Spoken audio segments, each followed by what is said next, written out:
Hey, Vital Visionaries! Welcome to part 3 of our series, Overcoming Challenges as an Introvert. Today we're focusing on a topic that can make many introverts feel out of place: social gatherings. From birthday parties to family get-togethers or office celebrations, social gatherings can be overwhelming for many introverts. The loud noises, constant conversations, and sometimes shallow interactions can leave us feeling drained, uncomfortable, and eager to leave. But here's the thing, it's not that introverts don't enjoy spending time with others. In fact, many of us love connecting with people.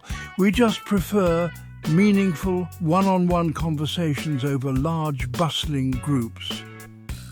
So why does a social gathering feel like stepping into chaos? Let's start by understanding how introverts process social energy. Unlike extroverts who thrive on external stimulation, introverts draw their energy from within. Social gatherings often bombard us with sensory overload, lots of talking, loud music, and being surrounded by people we may not know well. For us, it can feel like trying to have a deep conversation in the middle of a concert. It's draining and we can't focus. But don't worry. There are ways to approach these situations without feeling completely overwhelmed. In this episode, I'll share strategies that will help you manage your energy, set boundaries, and even find moments of calm during social events so you can enjoy them without the exhaustion.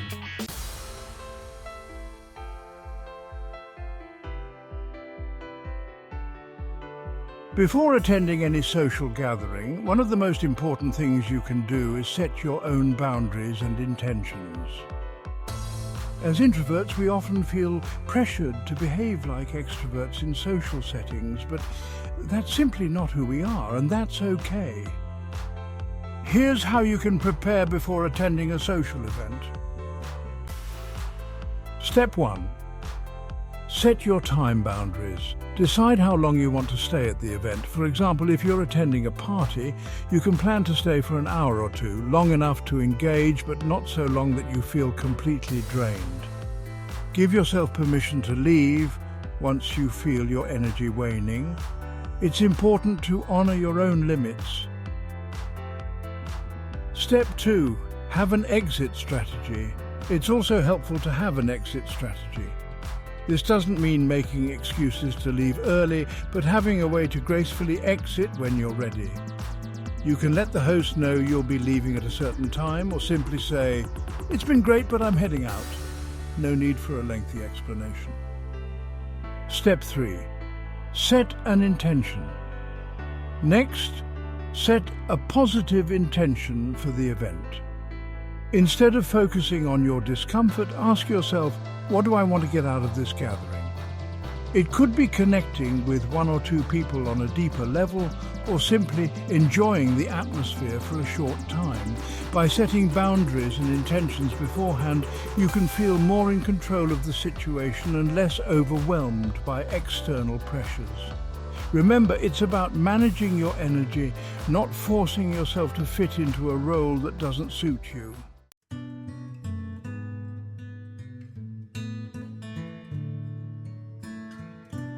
Once you're at the event, it's easy to feel like the noise and the chaos are swallowing you whole. But with the right strategies, you can navigate the event in a way that feels comfortable and manageable. Here's what you can do once you're at the gathering. Step 1. Find a quiet space. At most social events, there's often a quieter space, a backyard, a corner of the room, or even a balcony where you can retreat for a few moments to recharge. Take a few deep breaths and allow yourself to reset if you're feeling overwhelmed. Sometimes just stepping away for a few minutes is enough to help you feel grounded again. Step 2. Don't force small talk. As an introvert, you likely don't enjoy small talk, and that's okay.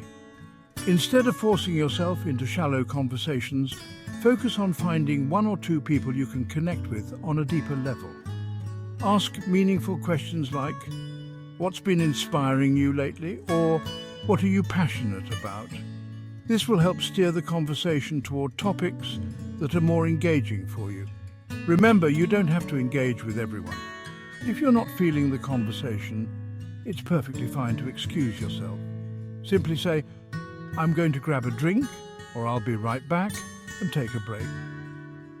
Step 3. Focus on observation. Another great strategy for introverts at social gatherings is to embrace your strength of observation. You don't always have to be actively involved in conversations. Sometimes it's enough to just observe, enjoy the atmosphere, and soak in the moment. You can find peace in watching others interact and reflecting on your own thoughts.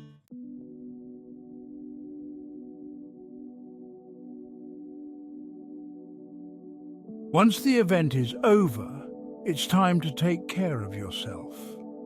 Social gatherings, even when they go well, can leave introverts feeling drained. That's why post-event self-care is so important. Here's how you can recharge after a social gathering. Step 1. Create a calm environment. After a big event, come home to a calming environment. Dim the lights, play soft music or light a candle. Creating a space that promotes relaxation will help you unwind and let go of any lingering tension. Step 2. Reflect and process. Take a few moments to reflect on the event. Did anything stand out to you? What did you enjoy? Is there anything you'd like to improve for next time? Journaling or simply thinking it over can help you process your feelings and learn from the experience. Step 3. Do something that recharges you.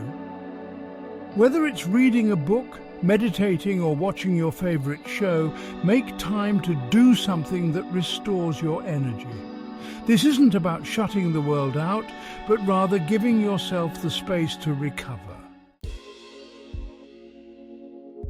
Now let's dive into some of the questions I've received about navigating social gatherings as an introvert.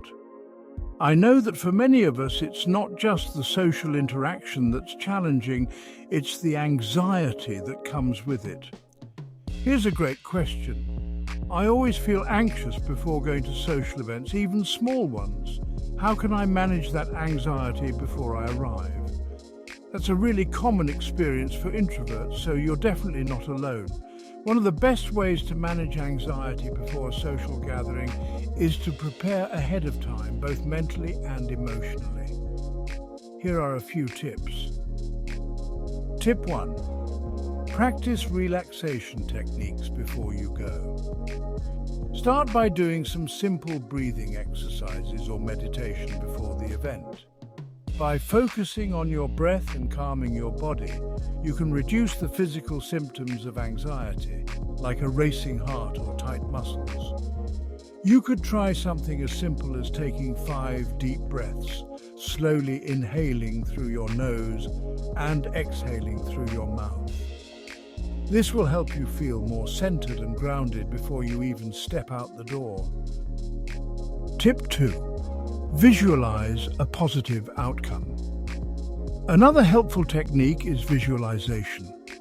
Take a few moments before the event to imagine yourself feeling calm and confident. Picture yourself walking into the gathering, having a positive conversation, and feeling good about the experience. Visualization helps rewire your brain to expect a positive outcome, which can reduce pre-event anxiety. Tip 3. Set a small, achievable goal. Sometimes we feel anxious because we expect too much of ourselves. Instead of thinking about how you'll handle the whole event, break it down into smaller, more manageable goals. For example, set a goal to connect with just one person or to stay for a set amount of time. By focusing on something small and achievable, you'll feel less pressure and more in control. Here's another question. What if I get to the event and feel like I'm fading or running out of energy? How can I handle that without just leaving immediately? Ah, yes, the energy drain. This is something most introverts have experienced at one point or another. Social gatherings can deplete our energy, especially if they're long or particularly noisy. But there are ways to manage that without feeling like you have to make a quick escape. Tip 1. Take mini breaks. One great strategy is to take mini breaks throughout the event. If you feel your energy dipping, find a quiet spot where you can be alone for a few minutes, whether it's the bathroom, stepping outside, or finding a less crowded part of the venue. Use this time to breathe, recharge, and mentally reset. Just a few minutes of solitude can help you regain your energy and continue with the event. Tip 2. Engage in one-on-one conversations. Another strategy is to shift from group conversations to more intimate one-on-one interactions. Group dynamics can be draining because you're trying to keep up with multiple people's energy. Focusing on just one person at a time can feel less overwhelming and more fulfilling as you can dive into deeper, more meaningful conversations. Tip 3. Practice active listening. When your energy is running low, active listening can be a lifesaver.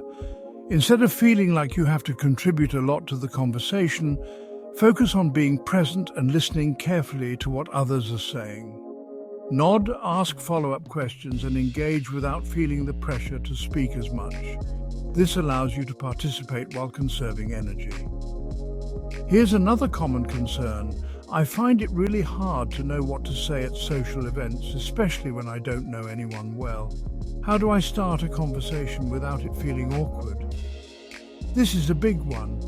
Starting conversations can be tough, especially when you're in an unfamiliar environment. But the good news is there are simple ways to ease into conversations without feeling forced. Tip 1. Use your surroundings as a conversation starter. One of the easiest ways to start a conversation is to comment on something in your surroundings. Whether it's the venue, the food, or the music, you can break the ice by saying something like, "This place has such a nice vibe," or "Have you tried the appetizers yet?" These kinds of comments are casual and non-threatening, which makes it easier for the other person to respond. Tip 2. Ask open-ended questions. People generally enjoy talking about themselves, so asking open-ended questions is a great way to get a conversation going. Try asking questions that invite more than a yes or no answer, like, "What brought you to this event?" or "What do you enjoy doing in your free time?" This helps create a flow in the conversation and takes the pressure off you to do all the talking. Tip 3. Be honest about feeling a little nervous. Sometimes honesty is the best icebreaker. If you're feeling a little nervous or out of place, it's okay to acknowledge that. You might be surprised to find that the other person feels the same way. Saying something like, "I always feel a bit awkward at these kinds of events," can actually open the door to a more genuine conversation. People appreciate authenticity.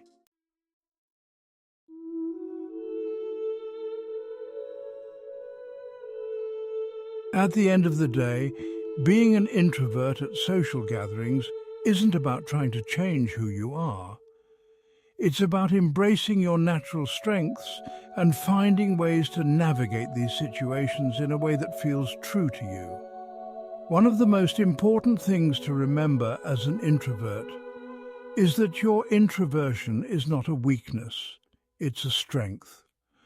You bring a unique perspective to social interactions.